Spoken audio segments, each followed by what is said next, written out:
So this is the video on beta brainwaves. And again, we're studying these brainwave patterns for a specific reason. We're trying to apply them to the peaceful self process and to our mastery of these brainwave states so that we can expand our consciousness and recognize who we are as the peaceful self. What are brainwaves?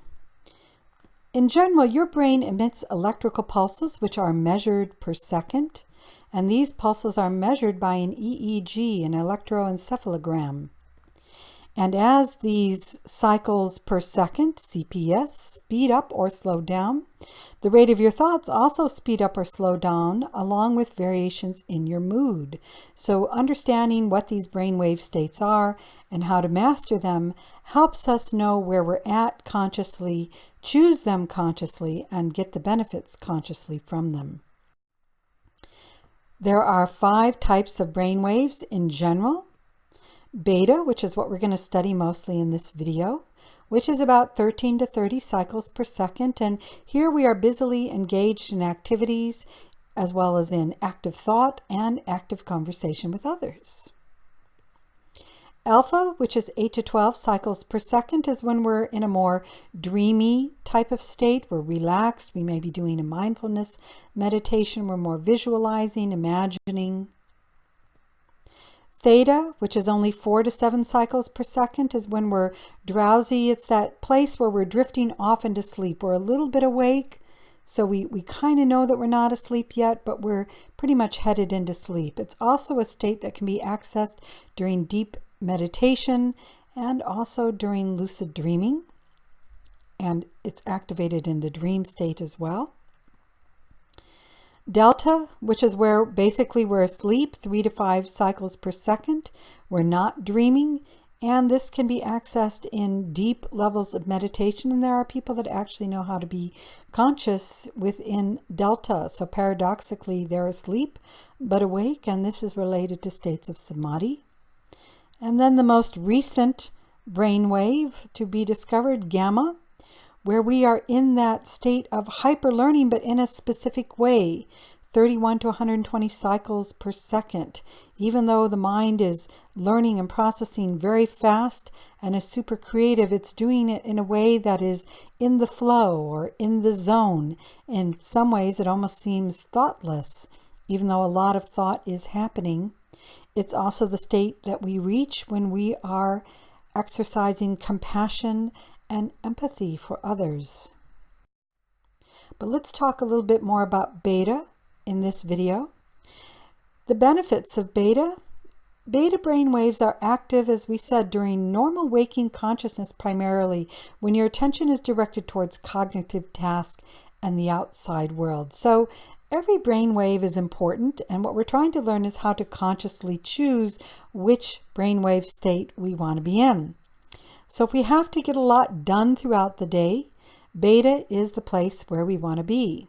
Or if we want to apply our spiritual practice, what we've spent time learning and meditating on, beta is the place to go and apply it. Beta helps you be more alert and attentive, helps you become more capable of thinking rapidly. We use beta to help us solve problems and make decisions. Now we can enter into theta or alpha and meditate as a way to solve those problems, but in terms of the implementation of them, beta is the best brainwave to be in. When we're in beta, we tend to be more socially outgoing, so if we become way too contemplative, we may need to switch it out and implement what we're learning, our insights, by getting out there in the world and seeing how we're actually doing. When we're in beta, we're more skilled in debating and sharing our ideas, like lawyers, talk show hosts, radio announcers, or I once was at a Tibetan Buddhist debate practice, and you see those vigorous debates regarding a sort of analytic kind of meditation practice that helps you reason more deeply. Beta helps us to hold interesting and stimulating conversations better. Why? Because the brain is more awake and we're better able to access thoughts as we need them and present them in ways that are perhaps more insightful. Beta is good if we need to take a test. Beta helps us get more excited and more full of energy. So if we become too tamasic, too lethargic by being in an alpha or theta state, we may need to switch out of it and head into beta. Beta also helps us turn our anxiety or fear into constructive action. It goes into hyperdrive when we are, let's say, challenged by something. Let's say we're driving and suddenly the car starts to spin out of control. Beta helps us move it more rapidly back into control. And beta helps us be less depressed and more motivated. There are different types of beta brainwave states, and these are not talked about in the other brainwaves. I have not found research where alpha, theta, delta, and gamma are broken up into different types, but I've found it with beta, so let's mention some of them here. So beta brainwaves are further divided into 3 bands. There's low beta, beta 1, 13 to 15, which is similar to musing with thought in a kind of fast idle. So we're not really meditating in an alpha kind of way where we're spacing out. We're more just kind of sorting out those thoughts. Then there's regular beta, where we are more focused, interested, and engaged in whatever it is that we're doing. And high beta, which emerges when we enter into highly complex thought and we're trying to integrate new experiences. Or perhaps we're anxious or excited and we need to focus more and integrate what it is that we're processing in the way of many different thoughts and how to get them all moving in one direction, let's say. What are some activities that help produce more beta? Well, if we want to activate beta, then we can focus, analyze, perform calculations, solve puzzles. That'll get our brains geared up more. We can especially solve math problems, conduct research, write articles.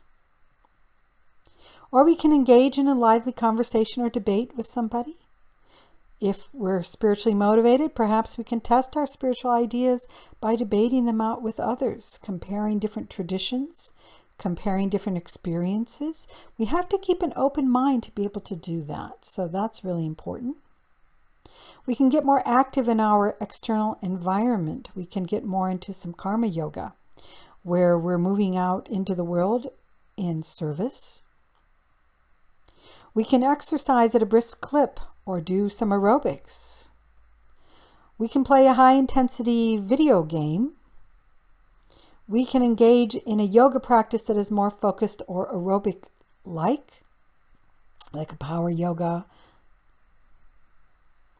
Or, not at all the best choices, we also activate beta by drinking coffee, caffeine, taking energy drinks, or stimulants. Again, not the best way, but it is a way to get more beta in our lives. One thing you might take away from this list is if you do drink too much coffee, caffeine, energy drinks, or taking stimulants, you can choose for some of the healthier ways to activate beta that are mentioned in this list as well. Now, there is such a thing as too much beta. When we have too much beta activated, we become too stressed, nervous, excited, or anxious. So one of the things you can start to teach yourself is, if you are feeling stressed out, too many thoughts coming into your head, you don't know how to sort them out, you can simply ask yourself, have I got too much beta brainwave states going at this time? You can even get a headband, I have one, where you can put it on and see what's going on in terms of which brainwave state that you're in. It is important to remember that staying at beta for too long is not a good way to be productive. A lot of people think if I just push harder, study longer, think harder, process more, I'm going to be more productive. And actually the opposite is true. It can stress you out too much, fatigue your brain, make you irritable, and ironically, you make more mistakes. In yoga terms, you're becoming too rajistic. The key, paradoxically, is to relax, to go from beta to alpha, and maybe even into theta, or maybe even all the way into delta, to help balance your brainwave state out. Remember, we're trying to learn how to consciously work with these brainwave states. We can also have too little beta. Maybe we've got some challenges in front of us and we need to face them, and instead of doing that, we're avoiding them. When we have too little beta, we tend to drift off. We have trouble paying attention. We lack focus. We get more depressed or bored. We can't think very well. We're procrastinating. So if we're discovering that we're in this space, and let's say we can't gear up to take a test, well, maybe we can take a brisk walk. Maybe we can distract ourselves by playing some short games that are solving puzzles. For example, there's a mahjong matching game that I have free on my laptop that I might go do real quick if I've been meditating too long and I need to stimulate my brain real quick. In yoga terms, you become too tamasic when you have too little beta, which is equivalent to being listless and unmotivated. Now, you do see this with people that can get into spiritual practices. They're perhaps meditating too much, studying ideas that they have to contemplate and meditate on too much. They're not practicing it. It's important to walk the talk, to take a little bit and then go apply it. Otherwise, you get not only mental indigestion, you can get tamasic, you can get in too much of a theta and alpha mode, and you're not really applying what you're learning in the world, and you're actually getting behind and not ahead in your spiritual practice. The key is to activate more beta through one of the previous suggestions in this video. So that concludes the video on beta. It's a very brief summary. That's okay. It's just meant to get you interested and then go do some research and practice on your own. And if you want to learn more about me and the Peaceful Self process, here's a little bit about who I am and how to reach me in the next slide in this video.